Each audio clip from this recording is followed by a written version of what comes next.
Okay, so let's get right into this because this is important.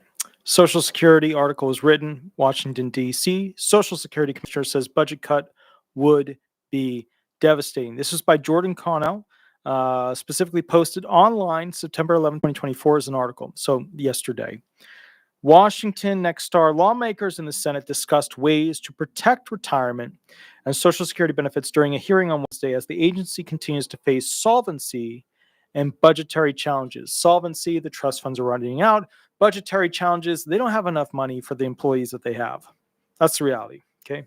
Commissioner for the Social Security Administration, Martin O'Malley, asked lawmakers for additional funding for the agency as it struggles with a staffing crisis that is leading to long wait times for Americans across the country. Quote, the challenge we face today at Social Security is perhaps the most daunting in its 89-year history, O'Malley said in his opening statement. The president's budget for Social Security would be a big step in the right direction. That's the budget that President Biden wants to give them, which is, of course, higher to give them more money to go ahead and do things.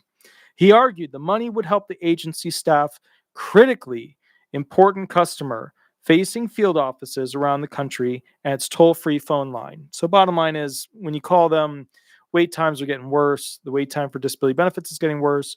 Wait times on the phone are getting better in some areas, worse in some other areas. It's just one of those situations.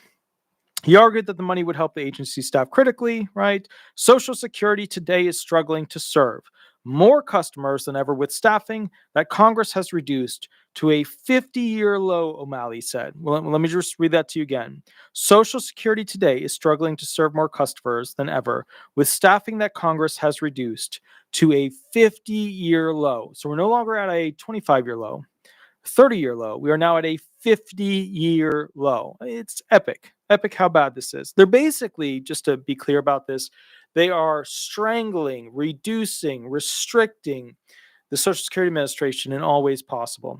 They're killing the program. Congress is. That's what's happening. Most specifically, the Republicans are not very helpful when it comes to funding the SSA, when it comes to employees the SSA needs to process your benefits. House Republicans have proposed cutting $500 million from the Social Security Administration's budget. O'Malley argued this would be devastating to the agency. I mean, they're at a 50-year low. How bad can it get? How bad can it get?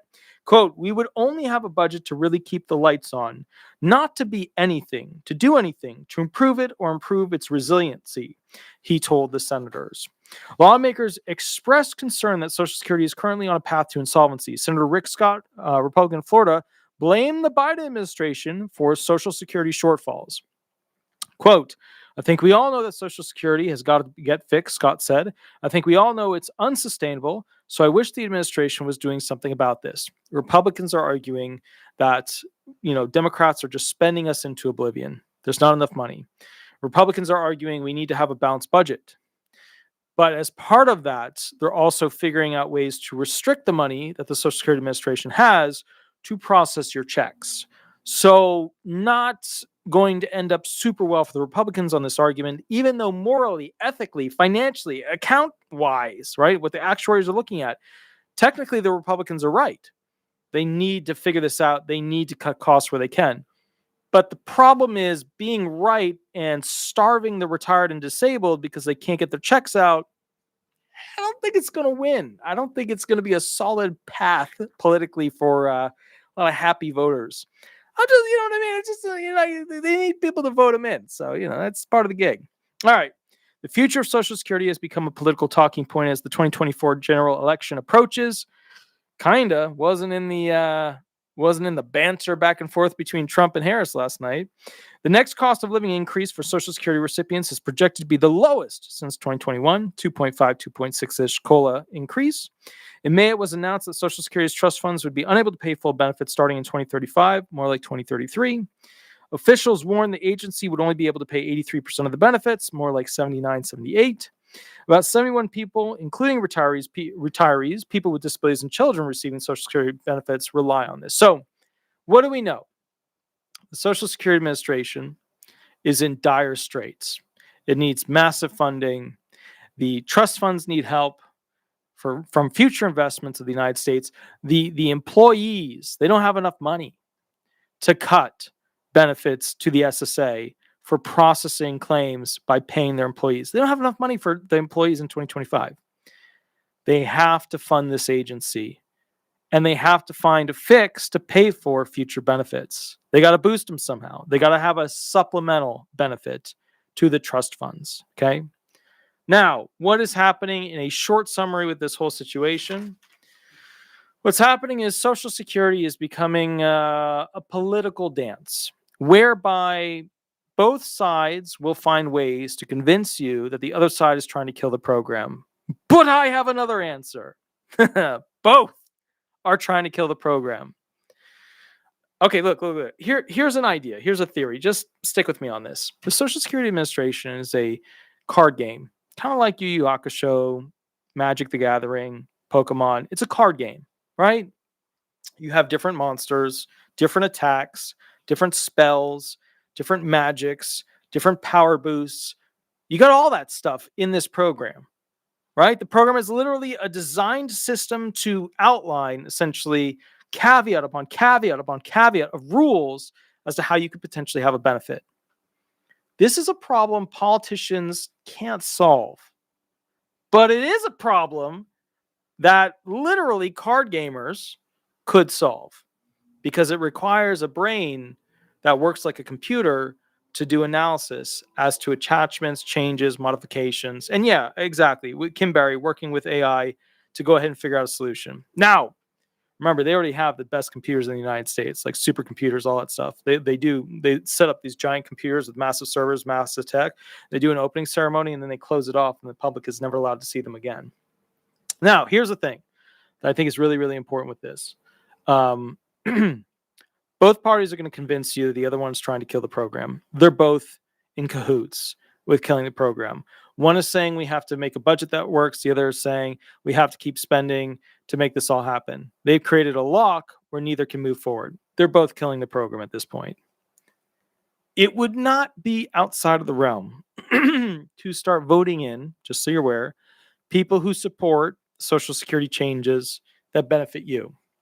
Because if you vote in things that benefit you, they're going to have to find a way to pay for it by moving money away from stuff to you.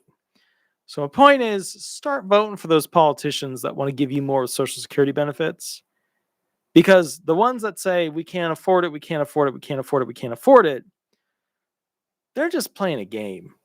There's tons of money that this country makes. Tons. But we're just not spending it appropriately. You know, I used to believe that we didn't have enough money to give everybody health insurance. And then I saw how much debt they put on everybody's head just from giving it to money to other countries. There's enough money there. And you know, the sad thing is there's lots of countries that give people health insurance. They pay their taxes, they're covered. You ever sat back and thought, and here's my final thought, and then I'm going to move off this, okay? Did you ever sit back and think, why are retirement, disability, and Medicare benefits in such dire straits when they are paid for by the American people? Well, you could say it's because they're not paying enough. They didn't pay a higher percentage. But then why are SSI recipients who are disabled, over 65, or immigrants, entrants, people who are refugees, asylum seekers, why are SSI benefits never in trouble at all? They're always funded, yet nobody actually pays directly into them other than the general taxes. So we know these politicians are full of shit. We know that they're in cahoots to try and kill this program off and make everybody work more. We know that they're basically making more categories of Americans work more hours and push more and go deeper and have less freedom. The only thing I wonder is, what are you guys going to do about it? I'm just one person. You're just one person. But together, we can start making them give us stuff. And that's really the bottom line. You ever think about this? A college kid goes to college, right? The school decides how much it wants to invest into that kid. So the kid spends $100,000. They invest $50,000 into that kid. Why didn't they invest $60,000? Why didn't they invest $70,000 into that kid's education? The cost spent on the American people by the American government should be the greatest expenditure the greatest expenditure to the ratio of what is paid in to what is given across every decision every federal employee makes. Am I right? I mean, think about it. You want them to spend more of the money you spent on them to spend on you? Or are you okay with them arguing over how much money they're not going to give the SSA to pay you your benefits? You tell me. I don't know. It's interesting. All right. I will catch you all a little bit later. Please take care of yourself. Please remember to like and subscribe. Also, head to Google, type in Disability Resolution Florida, Disability Resolution Law Firm. Throw those reviews up there, those happy stars. I will catch you a little bit later. And also remember, I go live Mondays and Thursday nights. And there's a little link in the area below if you want to go ahead and do a private session with 1 hour where you can ask me the most ridiculous, tough questions I seem to get. I will catch you a little bit later. You have a wonderful night. Sleep well. And I will catch you on Thursday morning at the office. Have fun. Thank you so much. All right. Bye-bye, everybody. Bye-bye.